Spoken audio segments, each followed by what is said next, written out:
Hello, thank you for choosing to watch this webinar. In this webinar, I'm going to talk to you about the Legal Ombudsman process. Maybe you haven't had experience of our service yet, or maybe you're aware of a complaint that is coming our way and you want to understand a little bit more about how we'll approach it. Before explaining our process in detail, it's important to note that our values are at the heart of the work that we do. Our role is to work in an open, fair, independent and effective way. We're an independent ombudsman scheme that resolves complaints about legal service providers in a fair and effective way. This means we don't take sides or make assumptions about who may be right or wrong. When it comes to individual legal complaints, our role is to listen to both sides, to consider the evidence from both sides, and to make an independent and fair determination about the service that's being provided. We're open with both complainants and service providers when it comes to what we can and cannot do. In addition to this, we're decisive when tackling complex issues. Our purpose is to resolve disputes impartially, promote service excellence, and also to be a champion of best practice. We do, however, see a lot of misconceptions about who we are and what we can do, both from service providers and from consumers. We're not on the side of complainants, and we're not here to chastise lawyers. But when we see data and trends emerging from our investigations, we will use this to feed back and to help inform the profession. This helps us and others to shape what best practice looks like in terms of handling legal service complaints. When a complaint is brought to our attention, it's first dealt with by our General Inquiries team. Complaints may come in via email, phone, or a form on our website. The General Inquiries team will do some initial checks before passing it forward to an investigator who will undertake a more thorough assessment of the case.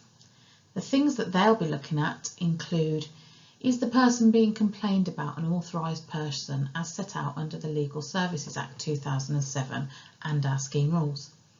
If they're not, the complaint would fall outside of our jurisdiction. They'll also consider whether the person who is complaining has received a service, or will they unreasonably refused a service.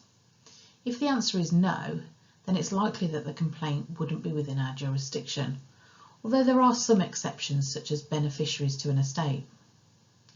They'll also consider whether a complaint has been made.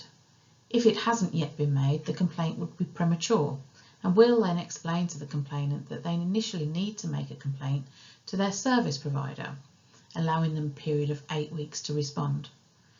If the matter remains unresolved after this time, they can then return to us with their complaint. We'll also be looking to see whether the complaints fall within our time limits, allowing us to investigate.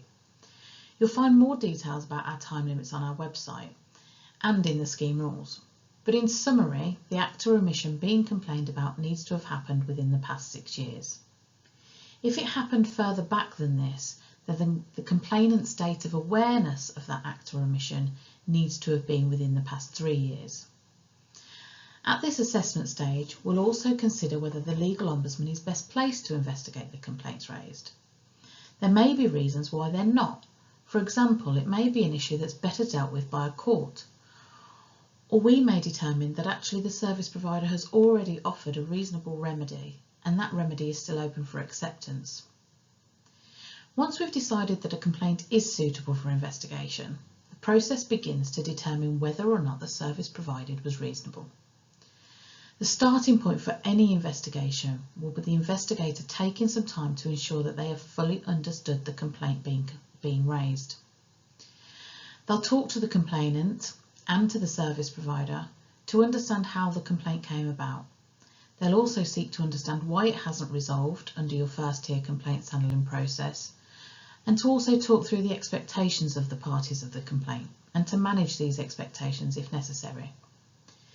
The investigator will then be in a position to decide what evidence they need to see. They'll ask both the complainant and the service provider to give them information and evidence, and once this is received, they'll undertake a review. Once the review is completed, the investigator will discuss their findings with the aim of helping the complainant and service provider to reach an agreed outcome.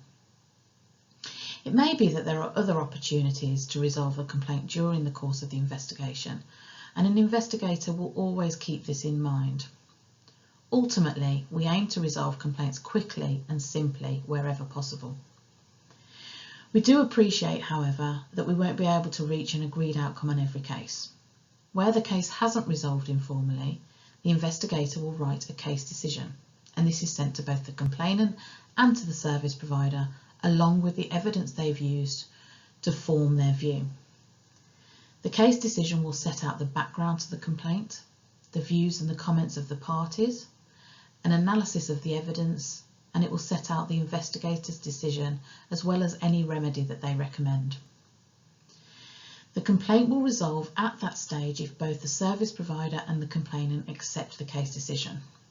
However, if either of them are unhappy with the decision, they have the option to ask for an Ombudsman's final decision.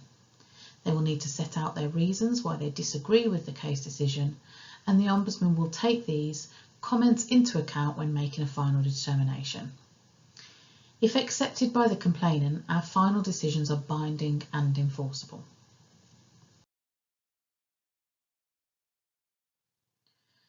Another issue I wanted to cover in this webinar is case fees.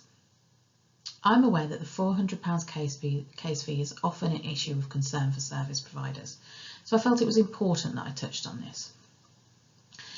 Many service providers think that case fees are always charged, and this is partly correct. They're always chargeable, but not always charged. Last year, 55% of case fees were waived. Basically, once a case is accepted for investigation, the case fee is chargeable. This is set out in the Legal Services Act 2007. However, there are circumstances where we can and do waive it. It's not discretionary though, it's rule-based, and it's a two-stage test. So firstly, we'll consider, was the complaint abandoned, withdrawn or resolved in the service provider's favour? If it was, then it passes that part of the test. Also, if we reach an outcome where we say there's been no poor service, that's also considered in your favour. That part of the test is passed. But what a lot of people don't realise is if we find poor service and we direct a remedy, say £200 for example, but you already acknowledged poor service in your first tier response and have already offered the same or more, that's also considered to be resolved in your favour, because what you offered was appropriate to fix the problem, and therefore we've not directed anything additional. That counts as resolved in your favour and would also pass the first stage of the test. The second part of the test, and I must stress that you have to pass both parts of the test for the fee to be waived, is whether your complaints handling was reasonable. So if we investigate and find no poor service and direct no remedy, it's resolved in your favour. But if you didn't respond to the complaint, you will not pass the second part of the test and you'll therefore have to pay a case fee.